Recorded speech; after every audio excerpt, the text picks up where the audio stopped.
Special guest, Vincent Lantzy, fashion designer. How are you, man? Oh, great. Thanks for having me. I'm happy to have you here, man. Yeah. I know when I had looked into you to get you on a guest, the main thing I like that you had this whole steez and style about you, and you showed up with a dope ass fit. Appreciate it. Appreciate it. What inspires you, man? What do you look in the magazines, or what makes you what got you inspired to look and get into fashion? Because your whole feed is this dope aesthetic of this Thank you. fashionable person. Yeah. I guess it's a lot of things. It started since a kid, just seeing the Jordans and the cool sneakers, and then kind of diving into that, and then realizing that there's more of a stylistic aspect to it. And I think it was a lot of me just being young and going to the mall and just seeing a lot of things that I couldn't afford, and then me recreating that on my own, using whatever resources I had, and then kind of developing my own style. That's dope. For the listeners that follow me on this podcast, tell us a little about yourself and your background and what got you into fashion, and have you always lived in LA or? No, so actually I come from a small farm town called Romeo, Michigan. Oh, okay. And I always just kind of felt different at home, and I was alienated by people, I was made fun of kind of for the way I dressed, so that kind of made me want to leave my hometown, explore, find new people, and experience new things. So I moved to New York when I was about 17, and I lived in Soho for a year and just started meeting people in the fashion industry. And then that and all the connections that I met there brought me out to LA, where I started doing some styling work for some people, and I styled a couple rappers and did a couple music video shoots. And then I just ended up kind of falling in love with the LA lifestyle, and just how people are so open-minded to things here, and you really can create yourself, and live the life that you want to live. So that brought me here.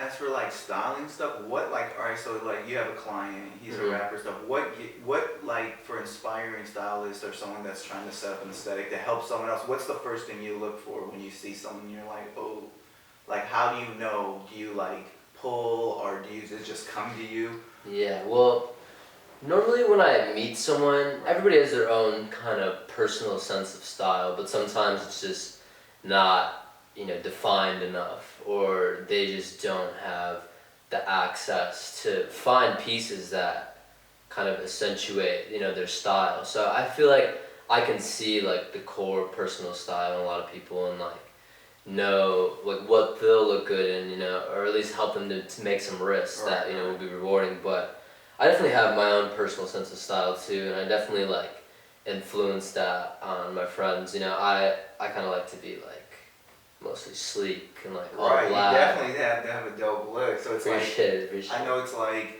there was a long time ago that was you first have to pay it forward. You should have style before you want to teach other people, Yeah. So it's to see you, it's wow, you definitely have it. So it's obviously you're gonna put that on to other people, which is a dope thing. So it's but personally I got into that a little bit where I helped style people, but it was really difficult for me to personally for myself, I could make myself look nice, but to put it on to someone else, it's a talent. Yeah. That's what I'm trying to get to. It's how do you hone your magic? Because it's easier to put it on yourself, right? Yeah. But to hone it on someone else is a different animal. Yeah, no, it's tough sometimes. It's difficult than people say it is. It's really difficult because you almost have to remove your ego and yourself from the situation sometimes, because your style is not always somebody else's style. Exactly, so it's a real talent, man. Yeah. And people misunderstand that, so it's does it get difficult at times, or you're trying to put this person in a certain aesthetic, but you're just not getting it? Yeah, no, it's definitely difficult sometimes, and I've had some people that I couldn't style, where our styles just don't mix. And even my mom, for example, I'll buy my mom, some designer piece, and she'll be I won't wear this, give me some fuzzy socks, So she is not one to ever dress up. But I have a lot of friends who, that's how it started, me just kind of dressing my friends and kind of developing this eye. And then I feel like a lot of people, when they know you have an eye, they just kind of respect it, you know, let you do your thing. So most of the time, people just let me do my thing, but you know, I'll get a few. So are you like where it's like you'll pick and choose your clients in a certain way, where it's like you'll know like, oh, I can work with this person, or this person might not be the best fit for me? Well, I feel like it's like that with any person, you know, like you meet people and you kind of know off the bat whether you're gonna connect, or you have that similar chemistry. I mean, as long as someone is open to hear what I have to say, you know, see what I have to pick out for them, then I feel like we'll be fine. But you know, there's some people who they ask for your help, they don't really want your help, you know. Right. That's what I'm getting to. So the whole like one of the big things of this whole podcast is like anti-bullying and self-love. So my first question definitely would have to be like, have you ever faced bullying or have a story that you went through and then you learned from it? You can share with the listeners. Definitely. Well, yeah, no, it really started back in my hometown when I started to express myself more, and you know, it's against that, like I started to love myself more, and you know, just start to, you know, put myself out there and not just be what everybody else wanted me to be, or, you know, like what people thought I was. And you know, when people that are small-minded, you know, closed-minded, they see you, you know, changing and transforming, then people really do hate it, and it's crazy. I mean, growing where I grew up, I would paint my nails, people would call me gay.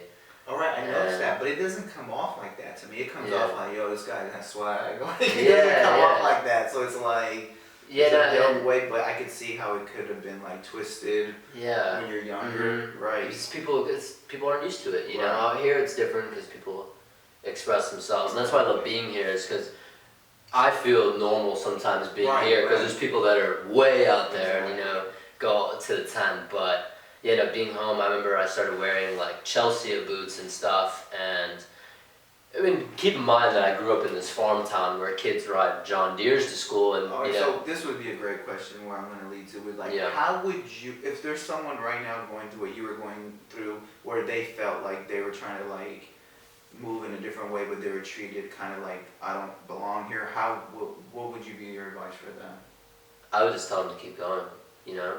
You don't ever stop being you, because at the end of the day, that's what makes, you know, my life so good now, is that I just kept going and kept being me, and I didn't conform to what other people wanted me to be. You know, I could have easily went back to wearing, you know, I don't know, whatever you know, normal people were wearing, but then I wouldn't be here. I'd probably be back home still, you know, miserable in my mom's basement, or you know. Oh man, that's awesome, because I kind of went through that same thing where it was like, I feel like everybody does to grow. Where it's like you're being faced at this like one point when you're just like, wait, you're either gonna conform or you're gonna rise above it. And I do think like, as long as it's positive and you're like not doing any harm to other people, it's the best thing to do to stay true to yourself and rise above it. Because I've had moments where I kind of like conformed and tried to make everyone happy, but I was miserable. Did you kind of face that? Yeah, no, I mean, there was definitely a time when I lived back in Michigan that I was going through like really bad depression. Me you know, too. I had suicidal thoughts, and like the only thing that kind of got me through it was just working on my craft, and you know, like I really didn't, I didn't want to be with those people, so I just kind of stayed to myself and worked hard, and then that brought me places. You know, other people will always appreciate you for being you.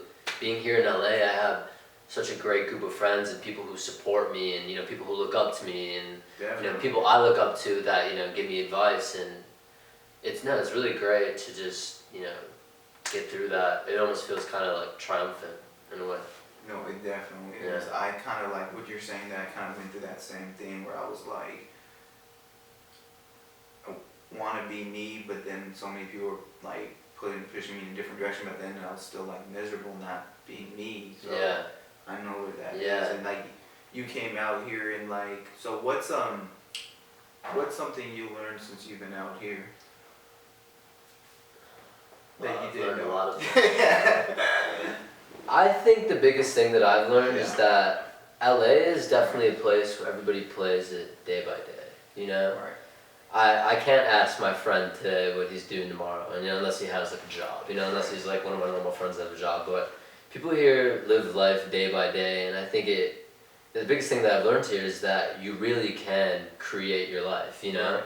You're not destined to be anywhere, but you can create your destiny, and that's one thing that I've learned is like even being in situations and like just seeing like if I could go that extra step further, you know? I was at the Chateau Marmont the other week before I went to Paris, and someone told us, oh, there's going to be a Saint Laurent show in Malibu tomorrow. I had no invite, no nothing, but you know, they told us where it was going to be.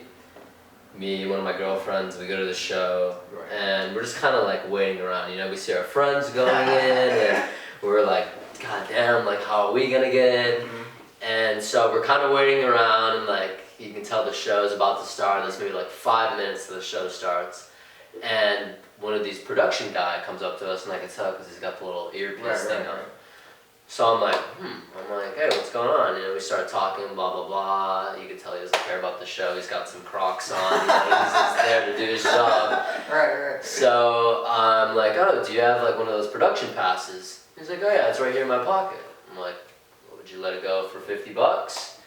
He's like, I would have gave it to you for free, but you know, I gave him $50, whatever. So my girlfriend, she puts the pass on, and we walk up to the security at the backstage, and she's like, he has to go in right now. He's one of the models for Saint Laurent. And there's this old guy who's like, all right, whatever, go in. So we walk in, we walk in through the backstage. I'm walking out. We like get to where the runway is. I bump into like Keanu Reeves, and really? Like, he was there.